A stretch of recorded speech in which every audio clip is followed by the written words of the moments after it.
बिस्मिल्लाहिर्रहमानिर्रहीम अस्सलाम वालेकुम। ब्लेंडर में आपके जो 3D व्यू पोर्ट है, इस पर आपको कुछ एक्सिस नज़र आ रहे हैं। एक्स एक्सिस, वाई एक्सिस और जी एक्सिस। ये आपके ग्लोबल एक्सिस हैं। ये कभी चेंज नहीं होते, ये फिक्स रहते हैं और आप अपने ऑब्जेक्ट को इन एक्सिस के हिसाब से ट्रांसफॉर्म भी कर सकते हैं। मिसाल के तौर पर अगर आपने रोटेट करना है जी एक्सिस पे, तो आप आर प्रेस करेंगे और साथ ही आप जी प्रेस करेंगे तो ये रोटेट करेगा जी एक्सिस पे। और यहाँ पे लिखा भी हुआ है अलोंग ग्लोबल जी एक्सिस, और इसे हम डिफॉल्ट एक्सिस भी कहते हैं। इसी तरह अगर आपने स्केल करना है, स्केल प्रेस करेंगे, वाई एक्सिस पे करना है तो वाई एक्सिस पे करेगा। तो ये वर्ल्ड के जो एक्सिस हैं उनके हिसाब से अपने आप को ट्रांसफॉर्म करता है और इन्हें हम कहते हैं ग्लोबल एक्सिस। इसके बाद हमारे पास आते हैं लोकल एक्सिस। लोकल एक्सिस इस ऑब्जेक्ट के जो अपने एक्सिस हैं, हर ऑब्जेक्ट के अपने अपने एक्सिस होते हैं। मिसाल के तौर पर अगर मैंने ये कैमरा सेलेक्ट किया है और यहाँ पे मैंने मूव को क्लिक किया है, तो ये आपको नजर आ रहा है जी एक्सिस, एक्स एक्सिस और वाई एक्सिस ये उसी से अलाइन है। मतलब कि वाई अगर ये ग्रीन लाइन इस तरफ है तो ये भी ग्रीन उसी तरफ डायरेक्शन कर रही है। ये है हमारे पास ग्लोबल एक्सिस। अगर मैं यहाँ पर लोकल करता हूँ तो ये जो है इसके एक्सिस अब कुछ डिफरेंट हो गए हैं। जी एक्सिस आपको इधर से नजर आ रहा है, वाई एक्सिस जो ग्लोबल है वो तो इस तरफ है, लेकिन कैमरे का हमें इस डायरेक्शन में नजर आ रहा है। और इसी तरह एक्स एक्सिस जो है वो भी डिफरेंट है। जो लोकल एक्सिस है वो उसके अपने एक्सिस हैं।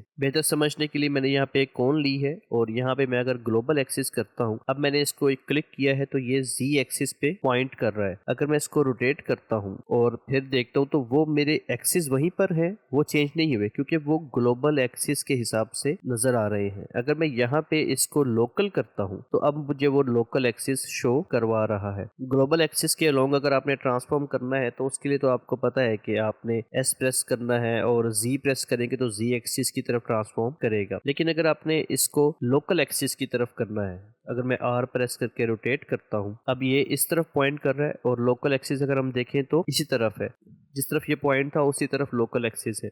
इसको अगर मैं स्केल करूं जी एक्सिस की तरफ तो ये इस तरह से स्केल होगा। जी एक्सिस की वो लाइन देख रहे हैं, अब ये वाली लाइन यहाँ पे लिखा भी हुआ है ग्लोबल जी एक्सिस। लेकिन अगर मैं दोबारा जी दबाता हूँ तो अब यहाँ पे लिखा हुआ है अलोंग लोकल जी एक्सिस। लोकल एक्सिस पे मूव करने के लिए जो हमारे पास शॉर्टकट है वो है कि आप एस प्रेस करें और डबल जी। जब आप डबल प्रेस करेंगे तो वो ऑटोमेटिक लोकल पे चला जाएगा। सिंगल प्रेस करेंगे तो अलोंग ग्लोबल एक्सिस मूव करेगा और डबल प्रेस करेंगे तो अलोंग लोकल एक्सिस मूव करेगा। ये हम बहुत यूज करते हैं कैमरा व्यू पे। जब हम कैमरे में से देख रहे होते हैं तो कभी कभी हमने जूम इन जूम आउट करना होता है, और अगर हम जी प्रेस करें तो ये तो ऊपर नीचे हो रहा है, लेकिन डबल जी प्रेस करें तो ये जूम इन जूम आउट होता है। तो ये जो टेक्निक है काफी यूज होती है लोकल एक्सिस की। इसी तरह आप इसको जो वो शिफ्ट प्रेस करके हम एक एक्सिस को खत्म करते थे, मतलब कि अगर मैंने इसको मूव करना है और मैं जी प्रेस करता हूँ और शिफ्ट जी प्रेस करता हूँ तो ये जो ग्लोबल एक्सिस है उन वाई और एक्स उनमें मूव कर रहा है, जी की तरफ नहीं जा रहा। इसी तरह मैं दोबारा शिफ्ट जी प्रेस करूंगा तो अब ये लोकल एक्सिस जो है उन पे मूव करेगा, लेकिन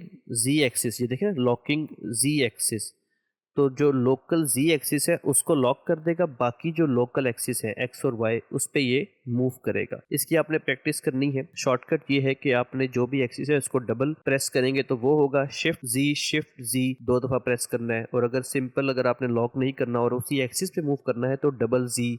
एक इसमें और बात नोट करने वाली है कि जब आप रोटेट करते हैं अपने किसी भी ऑब्जेक्ट को तो यहाँ पे जो आपको नजर आ रहा है रोटेशन, इसको आप यहाँ से भी चेक कर सकते हैं। जो आइटम वैल्यू है ना यहाँ पे सेम ही होता है। आप यहाँ से भी डेटा प्रॉपर्टीज से भी चेक कर सकते हैं, ऑब्जेक्ट डेटा प्रॉपर्टीज, और यहाँ से भी आप चेक कर सकते हैं। अब यहाँ पे जो रोटेशन है वो चेंज हो गई है। अगर यही रोटेशन मैं एडिट मोड पर जाके करूँ, मैंने टैब प्रेस किया, मैं एडिट मोड पे गया और मैंने आर से इसको रोटेट कर दिया। अब मैं जब ऑब्जेक्ट मोड पे आया हूँ तो यहाँ पे 0 0 है, यहाँ पे भी सेम वही है। तो एडिट मोड पर जब हम इसको चेंज करते हैं, रोटेट करते हैं, तो ये ज्योमेट्री रोटेट हुई है, ऑब्जेक्ट रोटेट नहीं हुआ। तो ऑब्जेक्ट के लोकल एक्सिस सेम ही रहेंगे, वो चेंज नहीं होंगे। ये देख रहे हैं आप, ग्लोबल एक्सिस भी वही है, लोकल एक्सिस भी वही है, क्योंकि ब्लेंडर को ये पता है कि ऑब्जेक्ट मूव नहीं किया, ऑब्जेक्ट रोटेट बिल्कुल भी नहीं किया, इसलिए उसने उसके लोकल एक्सिस भी चेंज नहीं किए। ग्लोबल एक्सिस तो खैर चेंज होंगे ही नहीं, वो तो हमेशा फिक्स रहेंगे। तो इसलिए बेहतर होता है कि एडिट मोड पर हम रोटेट ना करें, ऑब्जेक्ट मोड में सही रहता है,